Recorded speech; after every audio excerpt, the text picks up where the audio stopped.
투자론 넘어가 보죠. 투자론. 원래 투자론의 내용이 가장 많아요. 학개론에서. 문제 문항수가 가장 많이 출제되는데 35회는 좀 적게 출제됐어요. 세 문제로. 근데 36회도 적게 출제될 거라고 생각하시면 정말 큰 코 다칠 수 있어요. 36회에서는 투자론에서 난이도를 조절하는 핵심 단원으로 사용될 것 같으니까 좀 더 우리가 신경을 써서 열심히 공부해야 되겠다. 그리고 너무 재밌어요. 투자론이 사실. 우리가 다시 한번 얘기하면 이런 거 있잖아요. 부동산학을 접근하는 방식에서 의사결정시 접근이 있었어요. 의사결정시 접근.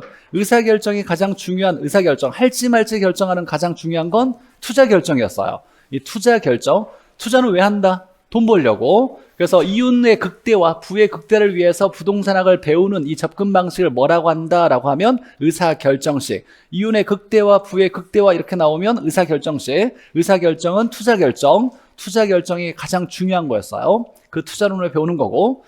자, 1장 보죠. 페이지 188페이지에. 자, 부동산 투자의 개념 보면, 자, 가장 투자에서 중요한 개념 뭐냐면, 우리가 수익을 기대하고 지출하는 행위를 투자라고 하는데, 이 수익은 언제 발생한다? 미래에 발생하는 게 이게 핵심이에요. 수입은 미래에 발생하고, 현재의 지출이 나타날 건데, 그러니까 수입과 지출의 시점을 본다라면, 수입은 미래, 그 다음에 지출은 현재예요. 이걸 교환하는 행위를 우리가 투자라고 얘기하고, 그럼 미래의 수익이라고 했죠. 미래는 100% 장담할 수가 없어요. 불확실성이 있겠네. 자, 그래서 보니까 장래는 무조건 불확실성을 가지고 있어요. 미래는 100%라고 얘기할 수 없죠. 이 불확실성을 뭐라고 하냐면 투자의 위험이라 그래요. 투자의 위험. 그럼 투자에는 무조건 위험이 따를 수 있다. 기대, 수익을 기대하는데 이 수익은 미래 발생하는데 미래는 100% 장담할 수가 없기 때문이에요. 그래서 장래 불확실한 수익을 얻을 목적으로 현재 확실한 돈을 지출하는 행위를 투자라고 한다. 중요한 포인트는 수익은 미래 발생하고 미래는 언제나 불확실성이 있다. 이 불확실성을 투자의 위험이라고 한다.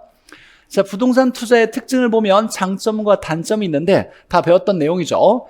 자, 부동산 투자했을 때 인플레이션을 뭐 할 수 있다? 방어할 수 있다. 해지할 수 있다. 인플레이션 발생하면 물가가 상승하죠. 물가가 상승한다. 실물 가치가 상승한다. 물가가 상승하고 동시에 똑같은 말로 화폐 가치가 뭐 한다? 하락한다 라는 얘기에 같은 얘기였어요. 인플레이션 발생하면 물가가 상승하고 화폐 가치가 하락한다. 그래서 부동산에 투자하면 부동산은 실물 자산의 대표적인 거죠. 금과 은, 부동산이 실물 자산의 대표적인데 실물 자산으로서 물가가 상승함에 따라 즉 인플레이션이 발생하면 내가 현금으로 가지고 있지 않고 부동산에 투자하면 물가 오를 때 부동산 가치도 올라가게 되는 거예요. 그러면 인플레이션에 따른 손해를 보지 않을 수 있다. 이걸 방어할 수 있다라고 얘기했고, 그래서 인플레이션을 방어할 수 있다라고 했는데, 자, 이것도 한번 해석해 봐야 돼요.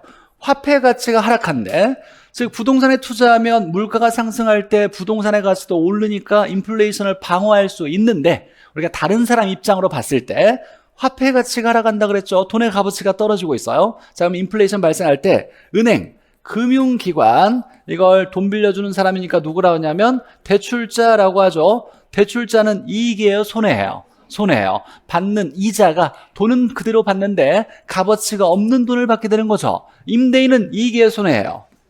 임대인도 임대료를 받는데 자꾸 인플레이션 발생하면 화폐 가치가 떨어지니까 값어치가 없는 돈을 받게 되는 거예요. 그래서 이 두 사람은 무슨 입장에 놓인다? 손해보는 입장에 놓인다라는 거 기억해놔야 돼요. 그럼 당연히 금융기관은 미래 인플레이션이 발생할 거라 예상되면 금리를 어떻게 해야 돼?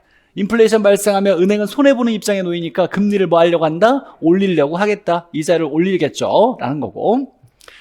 자, 부동산 투자하면 언제나 소득이나 수입은 두 개로 나눠서 생각한다 그랬어요. 소득이득은 뭐 임대료 수입을 얘기하고 임대료 수입이고, 자본이득은 처분할 때 얻는 양도 차익을 얘기하는 거죠. 이건 가치가 올라간 만큼을 얘기하는 거죠. 그래서 가치 상승분. 부동산 투자하면 소득이득과 자본이득을 동시에 얻을 수 있다. 두 개를 향유할 수 있다. 누릴 수 있다라고 표현하죠. 이때는 우리가 토지에서 부부연계 중에 무슨 성과 관련돼 있다? 영속성과 관련돼 있다라는 거고.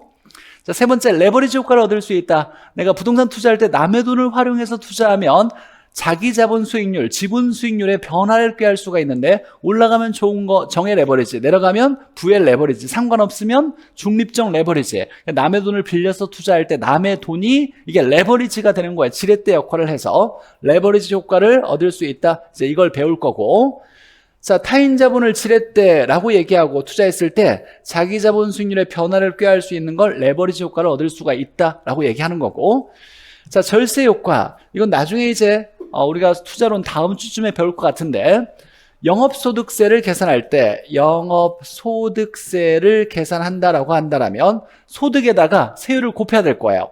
자, 영업소득은 임대료 수입을 얘기하는 거예요. 우리가 이제 영업이라는 말은 임대사업을 얘기하는 거예요. 임대사업을 얘기할 때 임대사업이라는 말을 영업이란 말도 쓰는 거예요. 그럼 영업소득은 임대료 수입을 얘기하는 거죠. 임대료 벌었으니까 세금 내야지. 자, 그러면 순수한 임대료 수익을 뭐라고 하냐면 순영업소득이라 그래요. 순영업소득에 세율을 곱해서 영업소득세를 낼 건데, 임대료 수입에, 자, 영업소득은 임대료 수입이죠. 순수한 임대료 수입을 순영업소득, 이걸 줄여서 순소득이라 그래요. 순소득에 세율을 곱해서 소득세를 계산할 건데 영업소득세를 줄여서 소득세라고 얘기해요. 자, 이러면 세금을 너무 많이 내니까 사람들이 부동산 투자를 안 할 것 같아. 나라에서, 자, 소득에다가 바로 세율을 곱하는 게 아니라 두 개를 빼고 과세표준을 좀 작게 잡아서 세율을 곱하면 세금이 줄어들지 않겠어? 라고 얘기하는데, 이때 빼는 게 뭐냐면 이자와 감가상각이에요. 그래서 이자와 감가상각을 빼준다는 말은 이건 공제된다라는 말이고, 이걸 비용으로 인정받는다라는 말을 쓰는 거예요. 자, 그래서 소득세를 계산할 때 나중에 외워놔야 돼요. 순이감세율이라고 외울 건데, 순이감세율. 이때 빼는 건 딱 두 개밖에 없어요. 뭐와 뭐? 이자와 감가상각. 원리금이 아니에요. 원금은 공제되지 않아요. 무조건 이자와 감가상각만 이건 공제된다.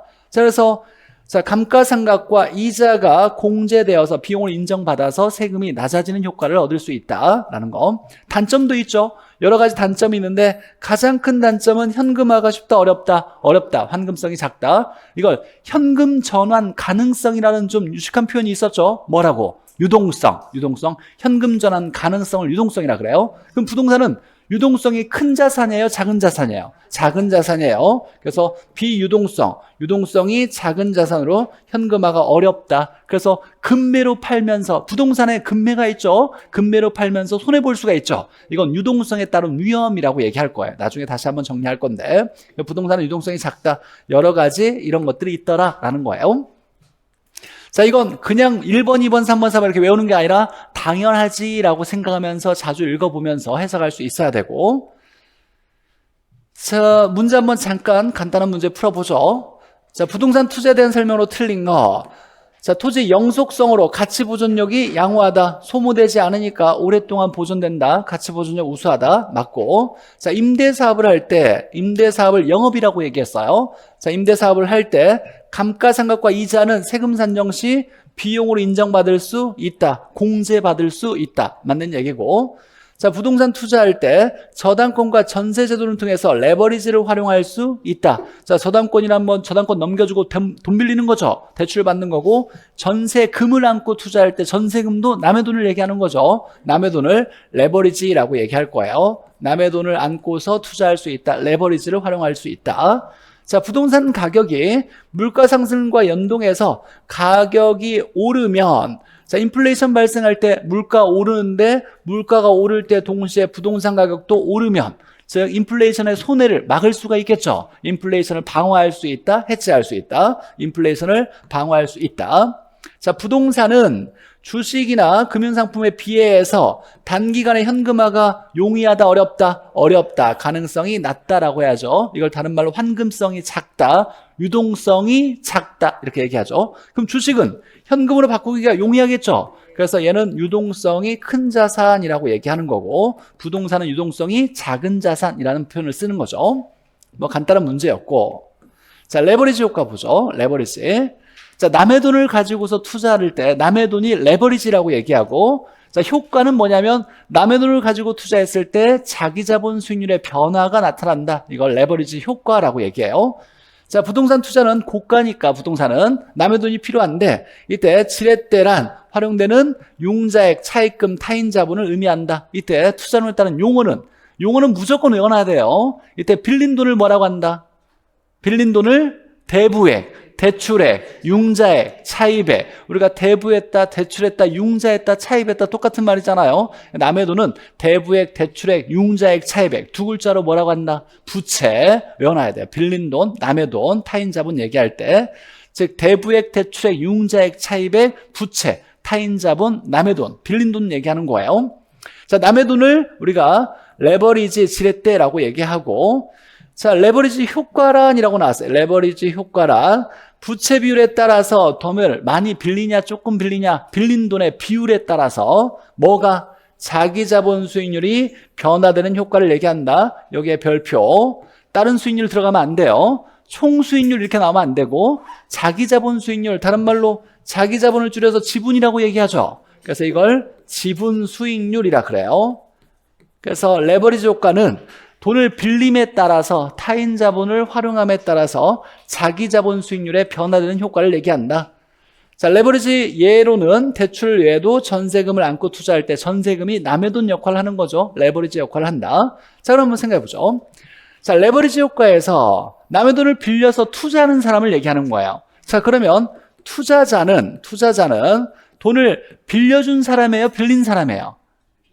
돈을 빌려서 투자하려고 하는 거죠. 그러니까 차입자를 얘기하는 거예요. 투자자는 차입자를 얘기하는 거예요. 돈 빌린 사람을 얘기하는 거예요. 그럼 이 사람에게 좋은 효과가 나오려면 빌렸을 때 빌린 대가로 뭘 줘야 돼? 은행에 이자를 줘야 되겠죠. 이자의 비율을 이자율, 이걸 다른 말로 뭐라고 한다? 저당 수익률 외워놔야 돼요. 이자율을 다른 말로 저당 수익률. 자, 어쨌거나 투자자 입장에서 유리하려면, 좋으려면 이자율이 커야 돼요, 작아야 돼요? 작아야지. 빌린 대가를 조금 줘야 내가 빌렸을 때 좋은 효과를 낼 거 아니에요. 그래서 이자율이 작을수록 유리하다, 좋은 효과를 기대할 수 있다를 얘기하는 거예요. 이게 이제 레버리지 효과의 가장 기본적인 원리고, 자, 그러면 좋은 정의 레버리지 효과라는 건 부채 비율을 높일수록, 돈을 빌릴수록 자기 자본 수익률이 올라가서 좋은 효과가 나타나는 건데, 이렇게 되려면 금리, 대출금리, 이자율 얘기하는 거예요. 얘가 커야 된다, 작아야 된다? 작아야 된다. 얘가 가장 작아야 돼요. 이렇게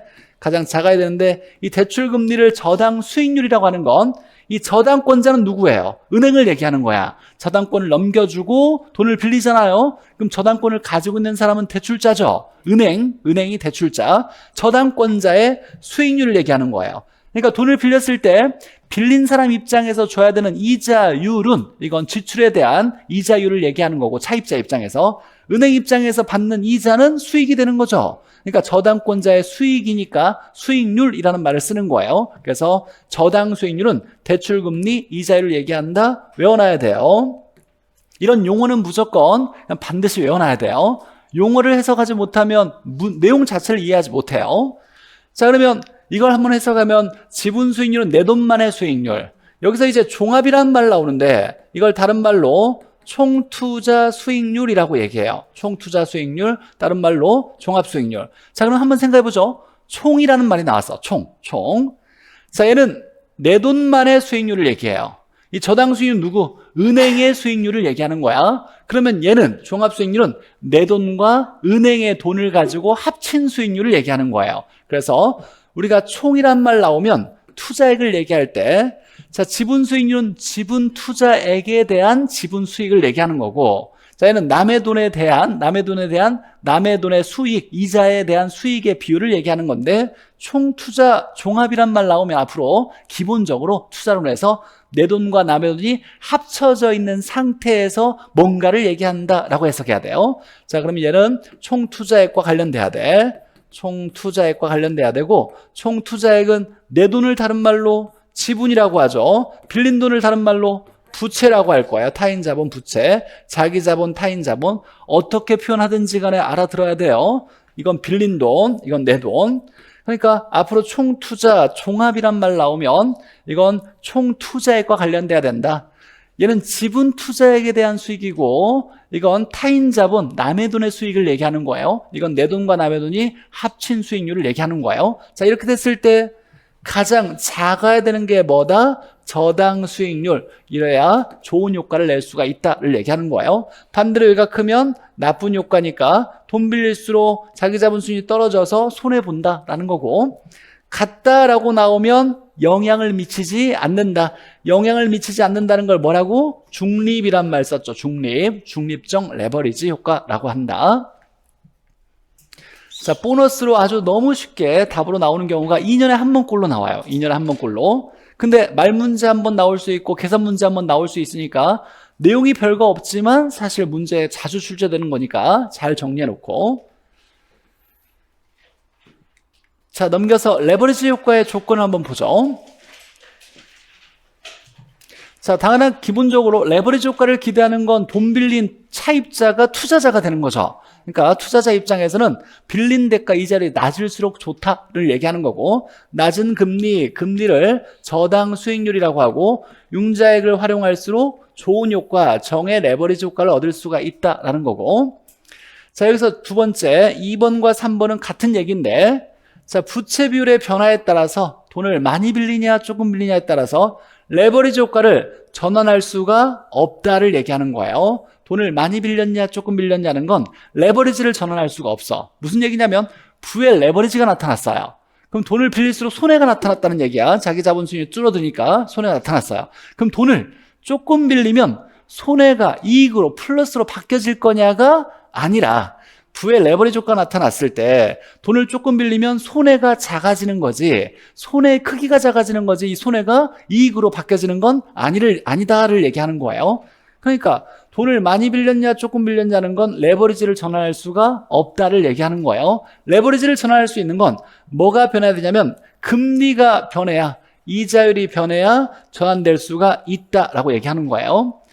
자, 이자율이 변해야 돼요. 무슨 얘기냐면 이런 거죠. 만약에 총 수익률, 총 투자 수익률이 있고, 얘가 대출금리, 저당 수익률이 있다고 해보죠. 자, 처음에 얘가 만약에 4%였어. 이렇게. 얘가 6%라고 해보죠. 자, 그러면 금리가 작죠? 금리가 작대. 이건 정예요, 부예요? 정의 레버리지죠. 그럼 얘가 정의 레버리지가 나타났어. 근데 금리는 바꿀 수가 있어요? 우리가 변동금리 대출을 하면 시장 상황에 따라서 은행은 금리를 조정할 수가 있죠. 변동금리 제도가 있어요. 금리가 바뀌어질 수 있어. 그럼 나중에 얘가 7%로 이렇게 금리가 바뀌었다고 해보죠. 얘가 6% 그대로 됐다라면 이렇게 커지면 저당 수익이 커지는 거죠. 그럼 뭘로 바뀐다? 부의 레버리지로 바뀔 수 있는 거예요. 그러니까 레버리지가 바뀌는 건 금리가 변해야지, 돈을 많이 빌렸냐 조금 빌렸냐는 건 레버리지를 전환할 수가 없다를 얘기하는 거예요. 이자율이 변해야만 레버리지가 바뀔 수 있다를 얘기하는 거고. 자, 그러면 만약에 정의 레버리지가 부의 레버리지로 이렇게 바뀌었다라고 나왔어. 이건 해석할 수 있어야 돼요. 정의 레버리지가 부의 레버리지로 바뀌었다. 그러면 레버리지가 전환했으니까 돈을 많이 빌렸냐 조금 빌렸냐는 건 관련이 없고, 이자율이 올랐냐 내렸냐, 이자율이 변해야 되겠죠. 근데 나쁜 걸로 변했어. 나쁜 걸로 변하니까 이자율이 어때져야 돼? 이자율이 상승해서 나쁜 걸로 변했구나, 이렇게 해석할 수 있어야 돼요. 이자율의 변동만 레버리지를 전환할 수 있다. 자, 그 다음에 4번 5번은 출제자가 그냥 항상 보너스로 묻는 거예요. 돈 빌렸을 때라고 나오면 무조건 이 지문이 따라와요. 돈 빌리면 위험할까요? 위험하지 않을까요? 위험해요. 돈 빌리면 남의 돈 1원이라도 빌렸을 때, 못 갚았을 때 발생하는 여러 가지 법적 위험과 채무에 따른 위험이 나타나는데, 이런 것들을 모두 통틀어서 돈 빌리면 발생하는 위험, 우리가 돈 빌리는 걸 금융이라 그래요. 금융위험은 무조건 발생한다예요. 돈 빌리면 무조건 금융위험 발생한다. 그래서 부채 비율이 커질수록이라는 말은 돈에 빌린 비율이 커졌으니까 돈을 많이 빌릴수록이라는 얘기예요. 타인 자본을 활용할수록.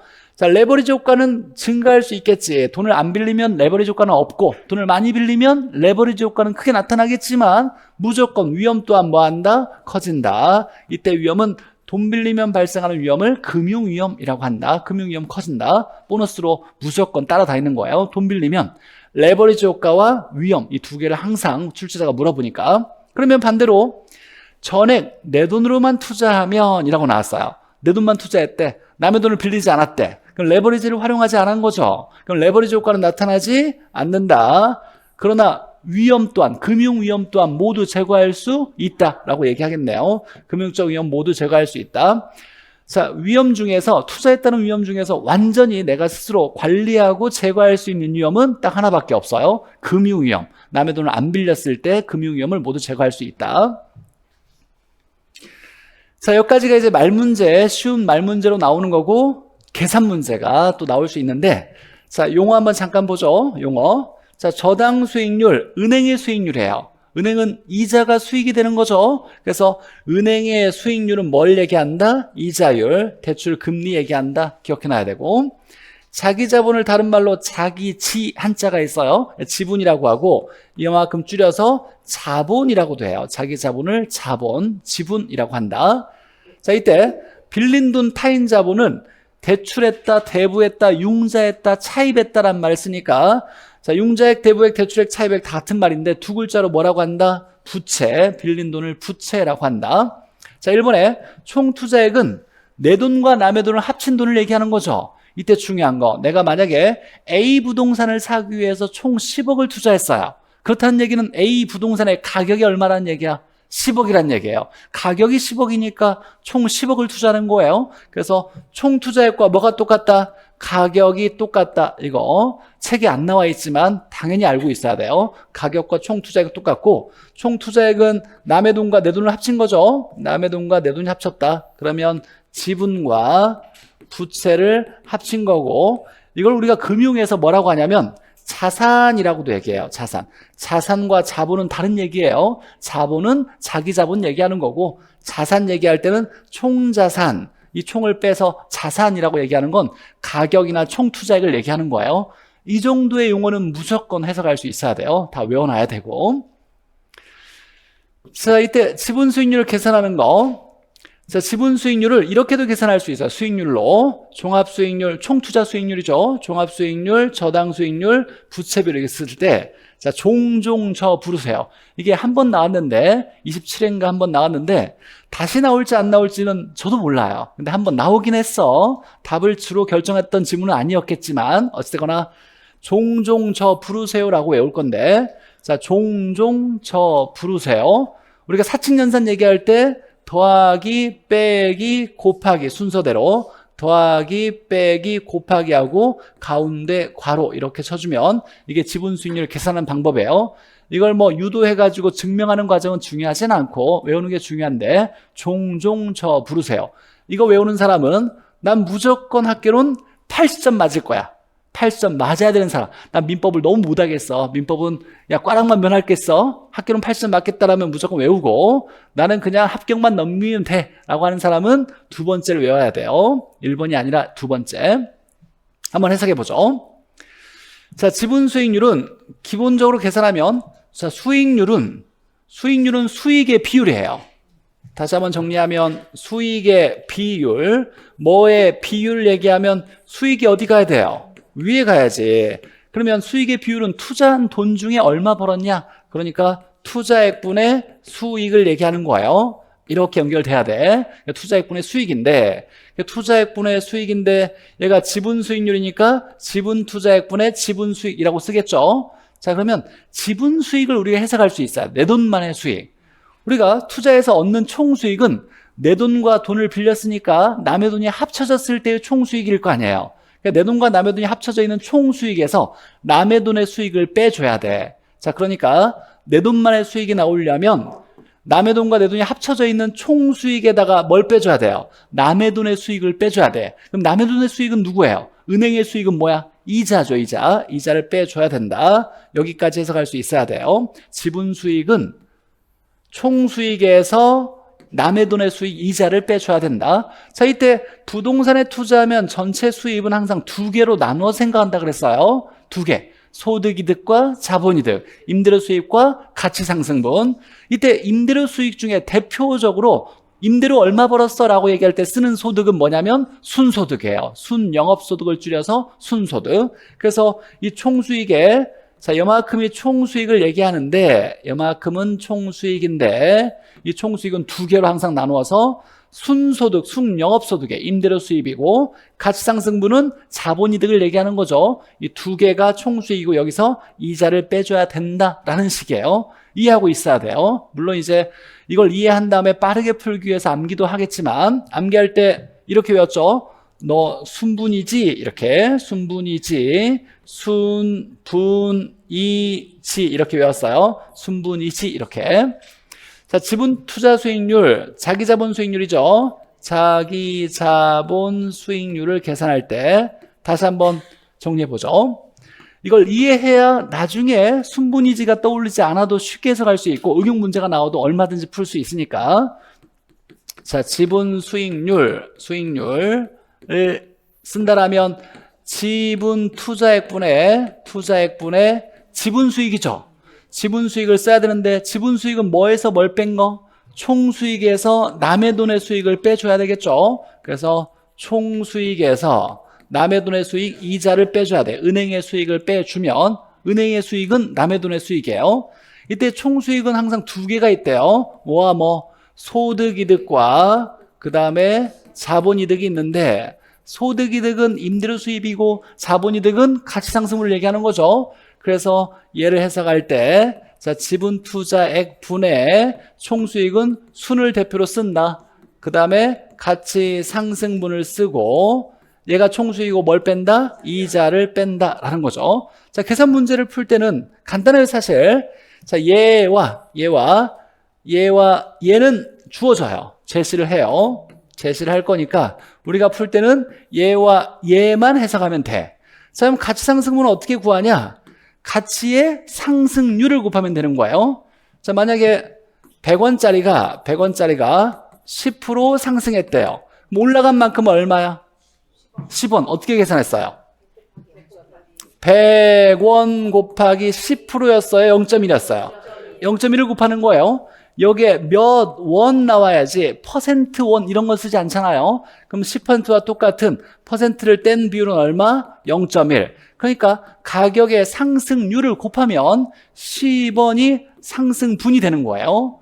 자, 그러면 이자를 계산할 때 내가 500원을 대출받았는데 연이자율이 5%예요. 5%다 이자율이. 그럼 이자는 얼마나 내야 되냐? 이렇게 물어본다라면 빌린 돈의 연 이자율만큼, 이자 비율만큼 이자를 내겠죠? 자, 그러면 500원에다가 5%를 곱해요? 0.0을 곱해요? 0.05%가 없는 비율을 곱하면 얼마? 25원? 25원을 이자로 내겠네. 자, 그러니까 얘와 얘를 구하는 건 외울 필요가 없이 얘는 뭐에다가 뭘 곱한다? 가치 곱하기 상승률을 곱하면 되는 거고 얘는 대출금 곱하기 이자율을 곱하면 되는 거예요. 그 금액에다가 비율을 곱하면 되는 거예요. 그러면 이자와 상승분을 계산할 수 있다. 자, 얘는 가치에다가 상승률을 곱하면 되고 비율을 곱하는 거고 얘는 대출액에다가 이자의 비율, 이자율을 곱하면 되는 거예요. 즉 여기에 원래 금액에다가 비율을 곱하면 이자나 가치상승분을 계산할 수 있다라는 거고 한번 해볼 건데 자, 이거 먼저 한번 해보죠. 자, 얘를 가지고 우리가 종종 저 부르세요를 한번 써볼 건데 자, 수익률이 8%라고 나왔고 대출 금리가 얘가 4%라고 나왔고 부채 비율이 50%라고 이렇게 나왔어요. 자, 이렇게 나왔을 때 자기 자본 수익률이 얼마냐 이렇게 물어봤어. 자, 그러면 우리가 알고 있는 순분이지를 쓰는 건 아니네. 순도 안 나왔고 대출금이나 이런 것도 안 나왔잖아요. 그러니까 수익률로 풀어보라는 얘기죠. 자, 이럴 때 자기 자본 수익률은 종종 저 부르세요 이렇게 더하기 빼기 곱하기 가운데 괄호 이렇게 써주면 얘가 지분 수익률이 되는 거예요. 자, 그럼 한번 써보죠. 종합수익률 얼마? 8%. 얘도 8%. 저당 수익률 얼마? 4% 얘기하는 거예요. 저당 수익률은 대출금리 얘기하는 거니까. 자, 이미 여기에 퍼센트가 있어. 그럼 곱할 때 퍼센트 있는 거 없는 거? 퍼센트끼리 곱하면 퍼센트 두 개가 나오잖아요. 퍼센트 두 개는 쓰지 않잖아. 그럼 퍼센트 없는 비율 얼마? 0.5. 자, 이거 계산할 때 우리가 사칙 연산을 계산할 때는 소가로 먼저 계산해야 돼. 얘 먼저 계산하고 첫 번째 더하기와 곱하기가 있으면 뭐 곱하기 먼저 계산하고 마지막에 더하기 계산해야 돼요. 이 계산 방법 한번 소개하려고 이거 제가 예시 들어주는 거예요. 그럼 얘 계산하면 얼마? 4%. 얘 곱하면 얼마? 2%. 얘 더하면 얼마? 10%. 이 10%가 지분 수익률, 자기 자본 수익률이다를 얘기하는 거예요. 자, 이렇게 계산할 수도 있다를 잠깐 보여준 건데 한 번 나왔어. 한 번 나오고 그 뒤로 나오진 않았는데. 자, 이 순분이지는 엄청 많이 나왔어요. 최근도 계속 나오고 있고 올해 나올 가능성은 높아요. 한번 문제 풀어보죠. 넘어가서 먼저 계산 문제 한번 풀어보죠. 2번 문제 보죠. 2번. 자, 자기 자본 수익률을 계산해라 라고 나왔네요. 자, 그러면 자기 자본 수익률은 순분이지. 그러면 순에다가 분에다가 이자를 빼주고 지분 투자액으로 나누면 되겠네요. 그래서 순분이지, 이 분자는 가치상승분 얘기하는 거죠. 자, 그럼 봅시다. 자, 3억 원인데 가격이 3억 원이래요. 그럼 총 얼마 투자했다? 3억 원 투자한 거죠. 3억 원 투자했어요. 이때 2억 원을 빌렸고 내 돈을 1억이다 라고 했으니까, 자, 그럼 여기에 지분 투자액이니까 얼마? 1억이죠. 1억. 지분 투자액이니까 1억. 그럼 공 6개를 떼면 100이라고 쓸 수 있겠네. 1억이면 총 공이 8개인데 6개 떼면 100이 1억이라고 볼 수 있죠. 자, 순을 쓸 건데 순을 얼마 나왔냐면 2천만 원. 2천만 원이면 공 6개 떼면 얼마? 20이라고 쓸 수 있을 거예요. 20. 자, 그러면 가치상승분에다가 이자를 빼주면 되겠는데, 자, 가치상승분을 보니까, 자, 3억 원이 가격이죠. 가격이 가치를 얘기하는 거예요. 상승분이 있어요, 없어요? 없어. 상승률이 0이래. 그럼 가치상승분은 0 되겠네요. 그 이자를 빼주면 되겠네. 자, 이자는 이자율만큼 내겠지. 근데 뭐의 이자율? 빌린 돈의 이자율이에요. 중요한 건 여기 총이나 지분을 쓰면 안 되고 이자율을 적용할 때는 빌린 돈의 이자율만큼, 2억 빌려서 6%니까 자, 200원에다가 퍼센트를 떼면 0.06, 그럼 얼마? 12 이렇게 되겠네요. 그럼 여기다가 12를 빼주면 100분의 8 이렇게 나오겠네요. 그럼 얘는 0.08이니까 8%의 자기 자본 수익률이 나올 수 있겠죠. 간단한 문제고 무조건 연습해서 풀 수 있어야 돼요. 자, 이럴 경우는 이건 정의 레버리지일까요? 부의 레버리지일까요? 정의예요? 부예요? 정의죠. 우리가 지금 계산한 건 자기 자본 수익률 하나 계산했어요. 자기 자본 수익률이 이렇게 8%다. 근데 제시된 걸 보니까 이자율이 6%네. 얘를 뭐라고 한다? 저당 수익률. 자, 그러면 봤을 때 무조건 지분 수익률, 그 다음에 총 투자 수익률, 종합 수익률, 저당 수익률이었을 때 이렇게 되면 얘는 정의 레버리지죠. 이렇게 비교했더니 저당 수익률이 작네. 그럼 얘는 정의 레버리지죠. 그래서 얘는 정의 레버리지니까 돈을 만약에 더 빌리면 2억이 아니라 2억 5천, 2억 6천 더 빌리면 자기 자본 수익이 뭐 한다? 커지겠지라고 우리가 예상할 수 있겠네요. 레버리지 효과를 이해하려면 계산도 해봐서 진짜 커지는지를 확인해봐라. 2억이 아니라 2억 5천 빌렸다라고 계산하면 아마 8%보다 더 높게 나올 거예요. 자, 레버리지 효과를 우리 계산해 본 거고. 자, 1번 보죠. 1번. 자, 틀린 거라고 나왔는데, 자, 레버리지 효과란 타인 자본을 이용할 때, 레버리지를 활용할 때 부채 비율의 증감에 따라서 돈을 많이 빌렸냐 조금 빌렸냐에 따라서 자기 자본 수익률, 얘를 소개할 수 있는 거예요. 여기에 총 투자 수익률, 종합 수익률 나오면 안 돼요. 지분 수익률의 변화를 꾀하는 효과를 얘기한다. 맞는 얘기고. 자, 두 번째, 정의 레버리지 효과가 나왔대요. 정의 레버리지 효과는 여기 종합 수익률, 저당 수익률 무조건 정의되려면 저당 수익이 뭐 해야 된다? 작아야 된다. 그럼 얘가 얘보다 높을 때 발생한다. 맞고. 자, 중립적 레버리지는 중립이라는 건 영향을 미치지 않는다. 그래서 변화되지 않는다라고 나오는 거고. 4번에 부의 레버리지 효과란 부채 비율이 커질수록 손해를 보는 거니까 자기 자본 수익이 뭐 한다? 하락하는 것을 말한다. 맞고. 5번에 보니까 정을 예상하고 투자했는데 부채 비율이 커질수록 돈을 많이 빌릴수록이란 얘기죠. 자, 금리 변동에 따른 위험이 어떤다? 커진다라고 나와야 돼요. 돈을 많이 빌리면 무조건 위험은 커진다. 금융위험, 투자에 따른 투자, 금융 위험을 얘기하는 거예요. 금융 위험이 커진다라고 나와야죠. 출제자가 돈 빌리면 언제나 쓰는 지문이에요. 위험은 커진다. 자, 레버리지 효과를 받고, 자, 넘어가서 2장 보죠, 2장. 자, 레버리지 효과에 대한 문제는 말 문제나 계산 문제가 제법 자주 나와요. 내용은 간단한데, 2년에 한 번꼴로 무조건 나왔던 문제고, 자, 2장은 내용이 좀 많지만, 많이 나오는 내용은 아닌데, 무조건 1년에 한 번씩은, 한 문제는 꼭 나와요. 내용이 좀 많지만. 자, 이 한 문제는 대부분 다 어디서 나오냐면, 요구 수익률에 나와요. 요구 수익률의 정의에서 한번 보죠. 자, 일단 보죠. 투자의 위험과 수익. 일단 타이틀을 보니까, 자, 투자에는 위험이 따르죠. 이 위험을 뭐라 그랬어요? 위험할 줄로 갑자기 나오지 말고, 불확실성을 위험이라 그랬어요. 투자의 위험, 불확실성이에요. 이 불확실성은 어디서부터 비롯되냐라고 할 때 수입을 기대하죠. 근데 수입이 언제 발생해? 미래. 장래 수익 때문이에요. 장래 수익 때문에 이 장래는 무조건 불확실성을 가지고 있다. 이게 투자에 따른 위험을 얘기해요. 자, 수익은 장래 발생하는 거죠. 장래 수익을 얘기하는 거고, 그리고 앞으로 이제 투자론에서 수익이 나오면 실제 번 돈이 아니라 벌 거라고 예상되는 수익이에요. 무조건 수익은 예상 수익, 장래 수익을 얘기하는 거예요. 기대 수익이라고 얘기할 거고.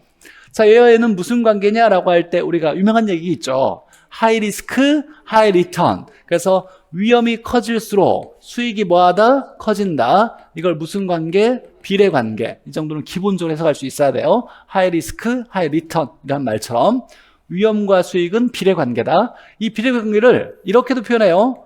상쇄 관계다라고도 얘기해요. 상쇄 관계. 이 상쇄라는 말이 반비례라고 해석하면 안 돼요. 상쇄는 없애준다는 얘기예요. 없애준다. 즉 위험이 커지면 나쁜 게 커지는데 이 수익, 좋은 게 커지니까 나쁜 걸 없애주는 역할을 하지 않겠냐? 나쁜 걸 커지는 걸 없애려면 좋은 게 커져야 돼요. 좋은 게 커져서 나쁜 걸 없애주는 역할을 한다를 의미하는 거예요. 그러니까 결론은 커질 때 커진다를 얘기하는 거예요. 상쇄관계라고도 한다. 자, 보죠. 위험이란 불확실성을 얘기한다. 이 불확실성을 얘기할 때 이런 말 나오면 위험을 얘기하는 거예요. 그러면 이 위험, 불확실성 어디서 오냐? 이걸 좀 더 구체적으로 해석하면 투자는 미래 돈을 벌 거라고 예상하고 투자하는 거죠. 근데 예상을 만약에 내가 30% 벌 거라고 예상했어. 근데 실제 보니까 10%밖에 안 나왔네. 그러면 처음에 기대했던 것과 다른 결과가 나왔죠. 그러면 다른 결과가 나왔다는 건 예상을 못했던 일이 벌어진 거야. 이건 위험한 거라고 보는 거예요. 근데 30% 기대했는데 나중에 보니까 그대로 30%가 나왔어. 그렇다는 얘기는 내가 예상한 대로 그대로 일어났다는 얘기죠. 예상한 대로 일어났으니까 불확실성이 없다, 위험이 없다라고 얘기하는 거예요. 그래서 투자의 위험은 예상했던 수익과 실현된 결과가 얼마나 달라질 수 있느냐, 이 차이가 날 수가 있느냐가 이게 수익의 불확실성, 위험이라고 얘기한다라는 거예요. 그러면 조금 이제 우리가 여기 깊은 데까지 해석할 필요는 없긴 하지만 의미상으로 봤을 때 투자에 따른 위험은 내가 30% 기대했어. 근데 나중에 보니까 10%가 나왔네. 위험한 거죠. 위험한 거예요. 30%를 기대했는데 나중에 보니까 100%가 나왔어. 위험한 거예요. 위험한 거예요. 예상과 다른 결과가 나오면 무조건 위험한 거예요. 30% 기대했는데 나중에 그대로 30%가 나왔다. 그럼 예상한 대로 그대로 진행된 거에 이게 위험하지 않은 투자 아니다라고 해석하는 거예요. 예상과 전혀 다른 결과가 나올수록 이걸 위험하다라고 얘기하는 거고. 자, 위험을 나타내는 척도로 기대 수익률에 분산과 표준 편차를 사용한다. 별표 100만 개 해줘야 돼요. 자, 분산과 표준 편차. 원래 이제 이 분산과 표준 편차는 확률 통계와 관련된 건데 나중에 4, 5월 달쯤에 제가 다시 한번 이거의 의미는 왜 그러냐를 한번 이해시켜 주긴 할 건데 지금은 외워요. 자, 분산과 표준 편차란 말이 나오면 이건 위험을 얘기하는 척도다라고 해석할 수 있어야 돼요. 그러니까 분산이 커진다, 표준 편차가 크다라고 하면 위험이 뭐하다? 크다. 얘는 시험 문제 100% 나올 거예요. 100%. 분산과 표준 편차는 위험을 나타내는 지표다, 척도다. 자, 여기서 이제 암기할 게 좀 있는데 투자에 따른 위험. 이런 암기는 그냥 암기 코드로 가볍게 키워드를 중심으로 해서 암기해둬야 돼요. 자, 금융위험이라고 나왔네요. 금융위험. 자, 금융은 돈 빌리는 걸 얘기하는 거죠. 대출 받는 걸 금융이라 그래요. 자, 돈 빌리면 발생하는 위험을 얘기하는 거예요. 그러니까 돈 빌렸다는 표현은 부채를 활용했다, 대부액을 활용했다, 타인 자본을 활용했다, 레버리지를 활용했다. 그럴 때 발생할 수 있는 위험이 뭐냐? 그러면 통틀어서 뭐라고 한다? 금융위험이라고 얘기해요. 돈 빌리면 무조건 발생하는 거예요.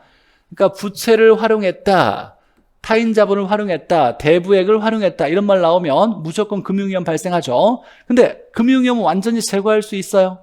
부동산 투자 시 완전히 제거할 수 있어. 남의 돈 안 빌리고 투자할 수 있어? 그렇죠. 남의 돈 안 빌리고 투자할 수 있어, 없어? 있지. 그러니까 남의 돈 안 빌리고 내 돈만 투자하면 금융위험 발생하지 않을 수 있다. 자, 그래서 유일하게 금융위험은 완전히 제거될 수도 있다 해요.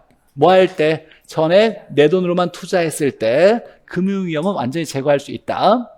자, 그러면 금융위험이란 말 속에 돈 빌리면 발생하는 위험, 이렇게 머릿속에 해석할 수 있어야 돼요. 용어에는 개념이 들어가 있다 그랬어. 자, 두 번째 보니까 사업상 위험이라고 나왔는데 이 사업은 임대사업을 얘기하는 거예요. 임대사업은 왜 해요?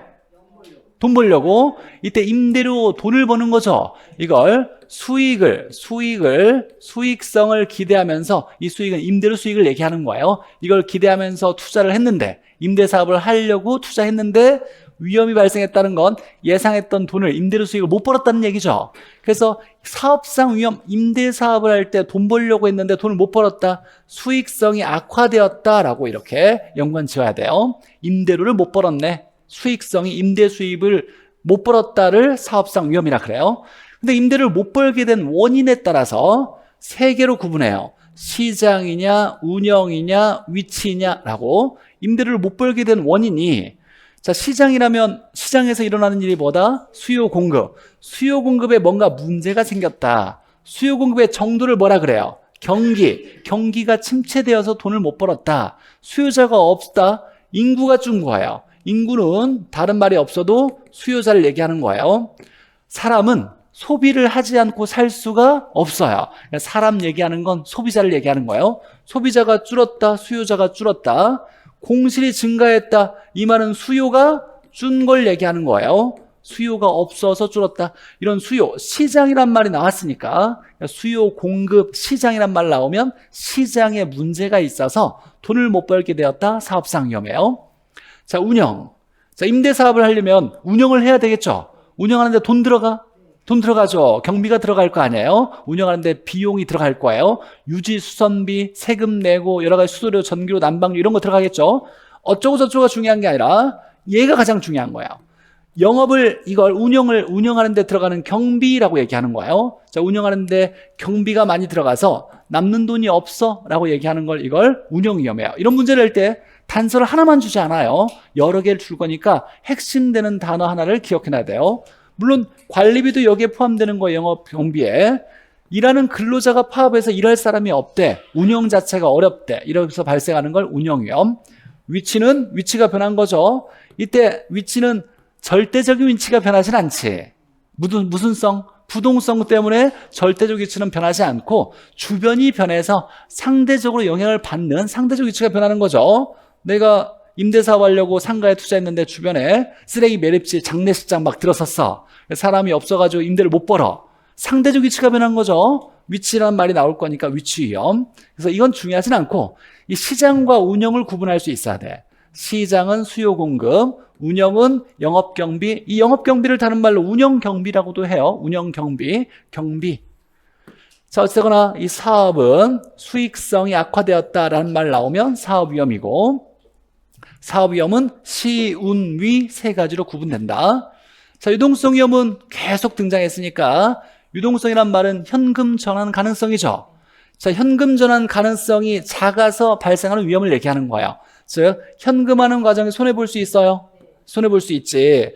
급하게 부동산을 현금으로 바꾸려고 할 때 이게 오래 걸릴 수 있으니 싸게 팔아서 현금으로 바꿀 수밖에 없죠. 그럼 손실을 볼 수 있겠네. 이걸 현금화 과정에서 보는 손해를 유동성 위험이라고 한다. 이 유동성 위험은 부동산이 유동성이 크기 때문에 작기 때문에 발생하는 위험이에요. 그래서 부동산은 낮은 환금성, 낮은 유동성, 즉 유동성이 작기 때문에 현금화가 어려워서 발생하는 위험이고, 법률적 위험은 정부의 정책이나 규제 변화에 따라서 내가 예상하지 못한 결과를 얻을 때 법률적 위험.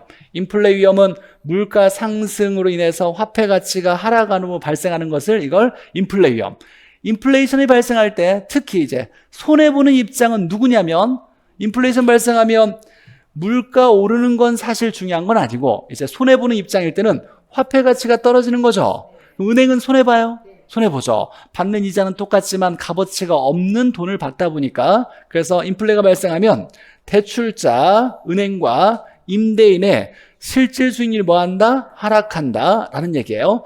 이때 의미를 해석할 때 이런 얘기였죠. 은행이 돈을 빌려주고 이자를 100만 원씩 받아요. 고정금리라 하더라도 100만 원씩 받을 때 이 100만 원이라는 크기를 명목상 화폐라고 얘기해요. 명목상 돈이라고 얘기하고 명목상 수입이라고 얘기하는 거예요. 100만 원의 크기는 똑같아. 명목상 수입은 동일하지만 인플레이션이 발생하면 화폐의 값어치가 떨어지죠. 실질적인 수익률은 뭐한다? 줄어든다 라고 해석하는 거예요. 받는 돈은 똑같지만 값어치가 없는 돈을 받게 되니까 이걸 우리가 한문적으로 얘기할 때 명목상 수입은 동일하지만 실질 수익률은 줄어든다 이렇게 표현하는 거예요. 자, 그럼 이제 외워놔야지.